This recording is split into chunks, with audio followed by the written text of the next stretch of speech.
Shalom friends, एक बार फिर से आप सभी का स्वागत है। आज मैं आपके लिए लेकर आई हूँ एक 1 ईयर बाइबल रीडिंग कैलेंडर। अगर आपका कोई बाइबल रीडिंग रूटीन नहीं है और आप कभी भी अपनी पूरी बाइबल कंप्लीट नहीं कर पाए हैं, तो ये वीडियो आपके लिए है। इसमें ओल्ड टेस्टमेंट और न्यू टेस्टमेंट के सभी चैप्टर्स को डे वाइज ऑर्गेनाइज किया गया है। डे 1 से लेकर डे 365 तक के सभी चैप्टर्स आपको यहाँ मिलेंगे। डे 365 पर आप अपनी पूरी बाइबल कंप्लीट कर पाएंगे, तो आप इसके द्वारा आशीषित हों। और अगर आपको ये वीडियो पसंद आती है तो आप अपने फैमिली और फ्रेंड्स से शेयर करें, और अगर आप चाहें तो आप सब्सक्राइब, लाइक और कमेंट भी करें और बेल आइकन को प्रेस करके नोटिफिकेशन ऑन करना ना भूलें। So praise the Lord, shalom to everyone. Let's get started. Day 143, chapter number 8, बिन्यामीन की वंशावली। बिन्यामीन से उसका जेठा बेला, दूसरा अशबेल, तीसरा अहरह, चौथा नोहा और पांचवा रापा उत्पन्न हुआ। बेला के पुत्र अद्दार, गेरा, अबीहूद, अबीशु, नामान, अहोह, गेरा, शूपान और हुराम थे। एहूद के पुत्र ये हुए। गेबा के निवासियों के पितरों के घरानों में मुख्य पुरुष ये थे जिन्हें बंदी बनाकर मानहत को ले जाया गया था। और नामान, अहिया और गेरा, इन्हें भी बंदी बनाकर मानहत को ले जाया गया था। और उसने उज्जा और अहिलूद को जन्म दिया। शहरैम से हशीम और 12 नामक अपनी स्त्रियों को छोड़ देने के बाद मोआब देश में लड़के उत्पन्न हुए। उसकी अपनी स्त्री होदेश से योआब, सिब्या, मेशा, मलकाम, यूस, सोक्या और मिर्मा उत्पन्न हुए। उसके ये पुत्र अपने अपने पितरों के घरानों में मुख्य पुरुष थे। और हुशीम से भी अबीतूब और एलपाल का जन्म हुआ। एलपाल के पुत्र एबेर, मिशाम और शेमेर। इसी ने ओनो और गांव समेत लोद को बसाया। अयालोन और गत के बिन्यामीन वंशी। फिर बरिया और शेमा, जो अयालोन के निवासियों के पितरों के घरानों में मुख्य पुरुष थे और जिन्होंने गत के निवासियों को भगा दिया। और अहद्यो शाशक, यरमोत, जब्दियाह, अराद, एदेर, मिकाएल, यिस्पा, योआ और बरिया के पुत्र थे। यरूशलेम के बिन्यामीन वंशी जब्दिया, मशुल्लाम, हिजकी, हेबर, यिश्मरे, यिजलिया, योबाब और एलपाल के पुत्र थे। याकीम, जिक्री, जब्दी, एलियने, सिल्लते, एलियल, अदायाह, बरायाह और शिमरात, जो शिमी के पुत्र थे। यिशपान, येबेर, एलियल, एब्दोन, जिक्री, हानान, हनन्या, एलाम, अंतोतियाह, यिपदियाह और पनुएल, जो शासक के पुत्र थे। शमशरे, शहरिया, अतल्याह, योरेशिया, एलिया और जिक्री, जो यरोहाम के पुत्र थे। ये अपनी अपनी पीढ़ी में अपने अपने पितरों के घरानों में मुख्य पुरुष और प्रधान थे। ये यरूशलेम में रहते थे। गिबोन और यरूशलेम के बिन्यामीन वंशी। गिबोन में गिबोन का पिता रहता था, जिसकी पत्नी का नाम माका था। उसका जेठा पुत्र अब्दोन था। फिर शूर, कीश, बाल, नादाब, गदोर, अहद्यो और जेकेर हुए।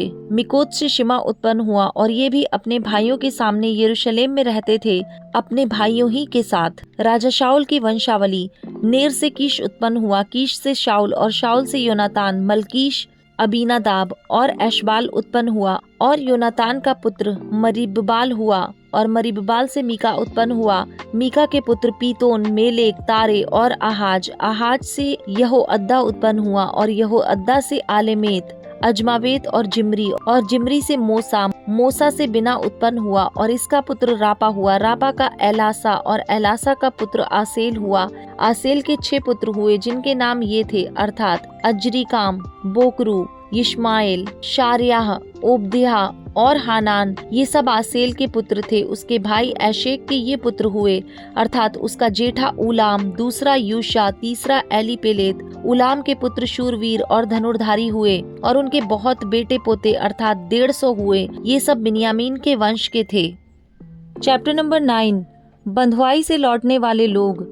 इस प्रकार सब इजरायली अपनी अपनी वंशावली के अनुसार, जो इजराइल के राजाओं के वृत्तांत की पुस्तक में लिखे हैं, गिने गए। यहूदी अपने विश्वासघात के कारण बंदी बनाकर बेबीलोन को पहुंचाए गए। बंधुआई से लौटकर जो लोग अपनी अपनी निज भूमि अर्थात अपने नगरों में रहते थे, वे इजरायली याजक, लेवीय और मंदिर के सेवक थे। यरूशलेम में कुछ यहूदी, कुछ बिन्यामीनी और कुछ एप्रैमी और कुछ मनश्शेई रहते थे, अर्थात यहूदा के पुत्र पेरेस के वंश में से अम्मीहूद का पुत्र उतै जो ओमरी का पुत्र और इमरी का पोता और बानी का परपोता था। शिलोइयों में से उसका जेठा पुत्र असाया और उसके पुत्र जेरह के वंश में से यूएल और इनके भाई, ये 690 हुए। फिर बिन्यामीन के वंश में से सल्लू जो मशुल्लाम का पुत्र, होदव्याह का पोता और हसन्नुआ का परपोता था, यिब्रिहा जो यरूहाम का पुत्र था और एला जो उज्जी का पुत्र और मिक्री का पोता था, और मशुल्लाम जो शप्त्याह का पुत्र, रूएल का पोता और हिबिन्याह का परपोता था, और इनके भाई जो अपनी अपनी वंशावली के अनुसार मिलकर 956 थे। ये सब पुरुष अपने अपने पितरों के घरानों के अनुसार पितरों के घरानों में मुख्य थे। यरूशलेम में रहने वाले याजकों में से यदायाह, यहोयारीब और याकीन और अजर्याह जो परमेश्वर के भवन का प्रधान और हिलकिया का पुत्र था, यह मशुल्लाम का पुत्र, यह सादोक का पुत्र, यह मरायोत का पुत्र, यह अहीतूब का पुत्र था। और अदायाह जो यरूहाम का पुत्र था, यह पशहूर का पुत्र, यह मलिक्याह का पुत्र, यह मासे का पुत्र, यह अदोएल का पुत्र, यह जेरा का पुत्र, यह मशुल्लाम का पुत्र, यह मशल्लीत का पुत्र, यह इम्मेर का पुत्र था। और इनके भाई थे जो अपने अपने पितरों के घरानों में 1760 मुख्य पुरुष थे। वे परमेश्वर के भवन की सेवा के काम में बहुत निपुण पुरुष थे। यरूशलेम में रहने वाले लेविये। फिर लेवियों में से मरारी के वंश में से शमायाह जो हशूव का पुत्र, अजरीकाम का पोता और हशव्याह का परपोता था, और बकबक्कर, हेरेश और गालाल और आसाप के वंश में से मतन्याह जो मीका का पुत्र और जिक्री का पोता था, और ओबद्याह जो शमायाह का पुत्र, गालाल का पोता और यदुतून का परपोता था, और बेरेक्याह जो आसा का पुत्र और एल्काना का पोता था, जो नतोपाइयों के गांवों में रहता था। यरूशलेम में रहने वाले मंदिर के द्वारपाल में से अपने अपने भाइयों समेत शल्लूम, अक्कूब, तलमोन और अहीमान, इनमें से मुख्य तो शल्लूम था, और वह अब तक पूर्व की ओर राजा के फाटक के पास द्वारपाली करता था। लेवियों की छावनी के द्वारपाल ये ही थे। शल्लूम जो कोरे का पुत्र, एब्यासाप का पोता और कोरह का परपोता था, और उसके भाई जो उसके मूल पुरुष के घराने के अर्थात कोरही थे, वे इस काम के अधिकारी थे कि वे तंबू के द्वारपाल हों।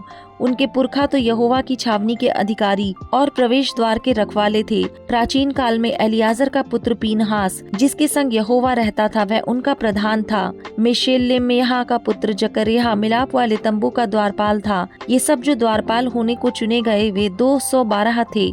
ये जिनके पुरखाओं को दाऊद और शमूएल दर्शी ने विश्वास योग्य जानकर ठहराया था, वे अपने अपने गांव में अपनी अपनी वंशावली के अनुसार गिने गए। अतः वे और उनकी संतान यहोवा के भवन अर्थात तंबू के भवन के फाटकों का अधिकार बारी बारी रखते थे। द्वारपाल पूर्व, पश्चिम, उत्तर, दक्षिण चारों दिशा की चौकसी करते थे, और उनके भाई जो गांवों में रहते थे उनको 7-7 दिन के बाद बारी बारी से उनके संग रहने के लिए आना पड़ता था। क्योंकि चारों प्रधान द्वारपाल जो लेवीय थे, वे विश्वास योग्य जानकर परमेश्वर के भवन की कोठरियों और भंडारों के अधिकारी ठहराए गए थे। वे परमेश्वर के भवन के आसपास इसलिए रात बिताते थे कि उनकी रक्षा उन्हें सौंपी गई थी, और प्रतिदिन भोर को उसे खोलना उन्हीं का काम था।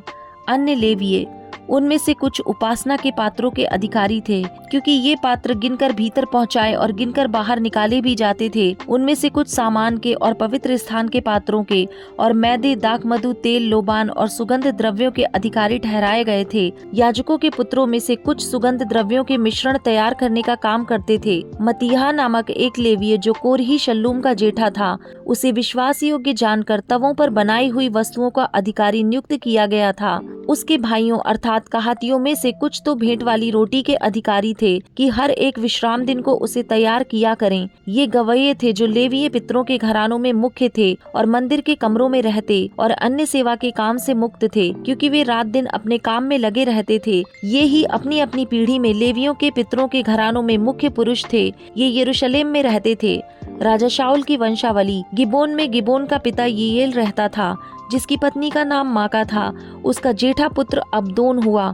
फिर सूर, कीश, बाल, नेर, नादाब, गदोर, अहद्यो, जकर्याह और मिलकोत से शिमाम उत्पन्न हुआ, और ये भी अपने भाइयों के सामने अपने भाइयों के संग यरूशलेम में रहते थे। नेर से कीश, कीश से शाऊल और शाऊल से योनातान, मलकीश, अबीनादाब और एशबाल उत्पन्न हुए, और योनातान का पुत्र मरिब्बाल हुआ, और मरिब्बाल से मीका उत्पन्न हुआ।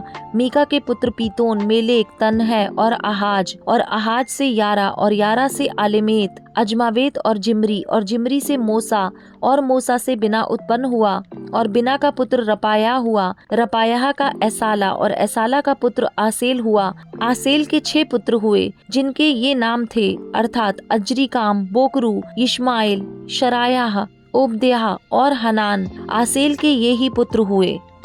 Chapter number 10। राजा शाऊल की मृत्यु। फिलिश्ती इजराइलियों से लड़े और इजरायली फिलिश्तियों के सामने से भागे और गिलबो नामक पहाड़ पर मारे गए। पर फिलिश्ती शाऊल और उसके पुत्रों के पीछे लगे रहे, और फिलिश्तियों ने शाऊल के पुत्र योनातान, अबीनादाब और मलकीश को मार डाला। शाऊल के साथ घमासान युद्ध होता रहा, और धनुर्धारियों ने उसे जा लिया, और वह उनके कारण व्याकुल हो गया। तब शाऊल ने अपने हथियार ढोने वाले से कहा, अपनी तलवार खींचकर मुझे भोंक दे, कहीं ऐसा ना हो कि वे खतना रहित लोग आकर मेरा ठट्टा करें। परंतु उसके हथियार ढोने वाले ने भयभीत होकर ऐसा करने से इनकार किया। तब शाऊल अपनी तलवार खड़ी करके उस पर गिर पड़ा। यह देखकर कि शाऊल मर गया है, उसका हथियार ढोने वाला भी अपनी तलवार पर आप गिरकर मर गया। यो शाऊल और उसके तीनों पुत्र और उसके घराने के सब लोग एक संग मर गए। यह देखकर कि वे भाग गए और शाऊल और उसके पुत्र मर गए, उस तराई में रहने वाले सब इजरायली मनुष्य अपने अपने नगर को छोड़कर भाग गए, और फिलिश्ती आकर उनमें रहने लगे। दूसरे दिन जब फिलिश्ती मारे गए लोगों के माल को लूटने आए, तब उनको शाऊल और उसके पुत्र गिलबो पहाड़ पर पड़े हुए मिले। तब उन्होंने उसके वस्त्रों को उतार, उसका सिर और हथियारों को ले लिया, और फिलिश्तियों के देश के सब स्थानों में दूतों को इसलिए भेजा कि उनके देवताओं और साधारण लोगों में यह शुभ समाचार देते जाएं। तब उन्होंने उसके हथियार अपने देवालय में रखे और उसकी खोपड़ी को गिदोन के मंदिर में लटका दिया। जब गिलाद के याबेश के सब लोगों ने सुना कि फिलिश्तियों ने शाऊल से क्या किया है, तब सब शूरवीर चले और शाऊल और उसके पुत्रों के शवों को उठाकर याबेश में ले आए, और उनकी हड्डियों को याबेश में एक बांज वृक्ष के नीचे गाड़ दिया, और 7 दिन तक उपवास किया। यो शाऊल उस विश्वासघात के कारण मर गया जो उसने यहोवा से किया था, क्योंकि उसने यहोवा का वचन टाल दिया था। फिर उसने भूत सिद्धि करने वाली से पूछकर सम्मति ली थी। उसने यहोवा से ना पूछा था, इसलिए यहोवा ने उसे मारकर राज्य को यिशै के पुत्र दाऊद को दे दिया। John chapter number 8 verse number 37 to 59। मैं जानता हूँ कि तुम अब्राहम के वंश से हो, तो भी मेरा वचन तुम्हारे हृदय में जगह नहीं पाता, इसलिए तुम मुझे मार डालना चाहते हो। मैं वही कहता हूँ जो अपने पिता के यहाँ देखा है, और तुम वही करते रहते हो जो तुमने अपने पिता से सुना है। उन्होंने उसको उत्तर दिया, हमारा पिता तो अब्राहम है। यीशु ने उनसे कहा, यदि तुम अब्राहम की संतान होते तो अब्राहम के समान काम करते, परंतु अब तुम मुझ जैसे मनुष्य को मार डालना चाहते हो, जिसने तुम्हें वह सत्य वचन बताया जो परमेश्वर से सुना। ऐसा तो अब्राहम ने नहीं किया था। तुम अपने पिता के समान काम करते हो। उन्होंने उससे कहा, हम व्यभिचार से नहीं जन्मे, हमारा एक पिता है, अर्थात परमेश्वर। यीशु ने उनसे कहा, यदि परमेश्वर तुम्हारा पिता होता तो तुम मुझसे प्रेम रखते, क्योंकि मैं परमेश्वर की ओर से आया हूँ। मैं आपसे नहीं आया, परंतु उसी ने मुझे भेजा। तुम मेरी बात क्यों नहीं समझते? इसलिए कि तुम मेरा वचन सुन नहीं सकते। तुम अपने पिता शैतान से हो और अपने पिता की लालसाओं को पूरा करना चाहते हो। वह तो आरंभ से हत्यारा है और सत्य पर स्थिर ना रहा, क्योंकि सत्य उसमें है ही नहीं। जब वह झूठ बोलता तो अपने स्वभाव ही से बोलता है, क्योंकि वह झूठा है, वरन झूठ का पिता है। परंतु मैं जो सच बोलता हूँ, इसीलिए तुम मेरा विश्वास नहीं करते। तुम में से कौन मुझे पापी ठहराता है? यदि मैं सच बोलता हूँ तो तुम मेरा विश्वास क्यों नहीं करते?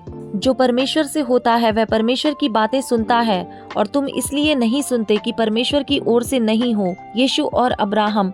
यह सुन यहूदियों ने उससे कहा, क्या हम ठीक नहीं कहते कि तू सामरी है और तुझ में दुष्टात्मा है? यीशु ने उत्तर दिया, मुझ में दुष्टात्मा नहीं, परंतु मैं अपने पिता का आदर करता हूँ और तुम मेरा निरादर करते हो। परंतु मैं अपनी प्रतिष्ठा नहीं चाहता, हाँ एक है जो चाहता है और न्याय करता है। मैं तुमसे सच सच कहता हूँ कि यदि कोई व्यक्ति मेरे वचन पर चलेगा तो वह अनंत काल तक मृत्यु को ना देखेगा। यहूदियों ने उससे कहा, अब हमने जान लिया कि तुझ में दुष्टात्मा है। अब्राहम मर गया और भविष्यद्वक्ता भी मर गए हैं, और तू कहता है यदि कोई मेरे वचन पर चलेगा तो वह अनंत काल तक मृत्यु का स्वाद ना चखेगा। हमारा पिता अब्राहम तो मर गया, क्या तू उससे बड़ा है? और भविष्यद्वक्ता भी मर गए, तू अपने आप को क्या ठहराता है? यीशु ने उत्तर दिया, यदि मैं आप अपनी महिमा करूं तो मेरी महिमा कुछ नहीं, परंतु मेरी महिमा करने वाला मेरा पिता है, जिसे तुम कहते हो कि वह तुम्हारा पिता है। तुमने तो उसे नहीं जाना, परंतु मैं उसे जानता हूँ। यदि मैं कहूँ कि मैं उसे नहीं जानता तो मैं तुम्हारी तरह झूठा ठहरूंगा, परंतु मैं उसे जानता और उसके वचन पर चलता हूँ। तुम्हारा पिता अब्राहम मेरा दिन देखने की आशा से बहुत मगन था और उसने देखा और आनंद किया। यहूदियों ने उससे कहा, अब तक तू 50 वर्ष का नहीं, फिर भी तूने अब्राहम को देखा है। यीशु ने उनसे कहा, मैं तुमसे सच सच कहता हूँ कि पहले इसके कि अब्राहम उत्पन्न हुआ, मैं हूँ। तब उन्होंने उसे मारने के लिए पत्थर उठाए, परंतु यीशु छिपकर मंदिर से निकल गया।